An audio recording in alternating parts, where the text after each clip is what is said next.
ಖಂಡಿತ ನಾನು ಹಣನ ಪ್ರೀತಿಸ್ತವನಲ್ಲ, ಜನನ ಪ್ರೀತಿಸ್ತವನು.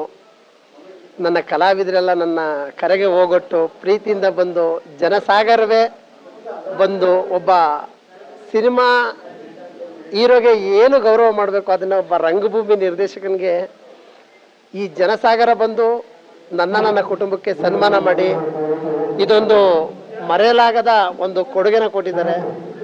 ಈ ಕೊಡುಗೆ ಸಿಗುತ್ತೆ ಅಂತ ಅನ್ಕೊಂಡಿರ್ಲಿಲ್ಲ.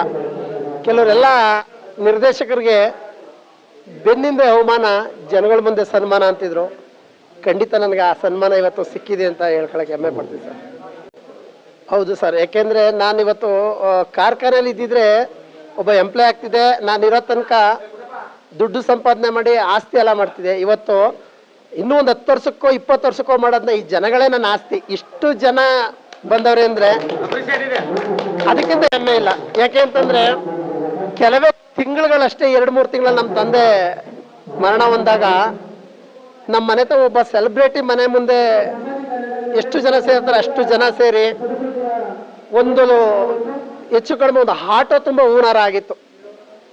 ನಾನೊಬ್ಬ ರಂಗಭೂಮಿ ನಿರ್ದೇಶಕ ಆಗಲಿಲ್ಲ ಅಂದರೆ ನನ್ನ ತಂದೆಗೆ ಬೆರಳೆಣಿಕೆ ಅಷ್ಟೇ ಜನ ಸಾವು ಬರ್ತಿದ್ರೇನೋ.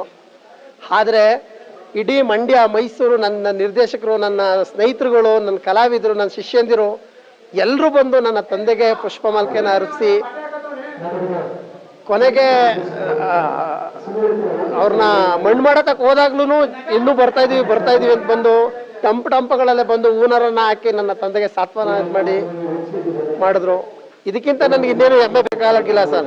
ರಂಗಭೂಮಿ ನನಗೆ ಏನು ಬೇಕು ಎಲ್ಲನೂ ಕೊಟ್ಟಿದೆ. ಈ ರಂಗಭೂಮಿಗೆ ಚಿರಋಣಿಯಾಗಿರ್ತೀನಿ ಸರ್.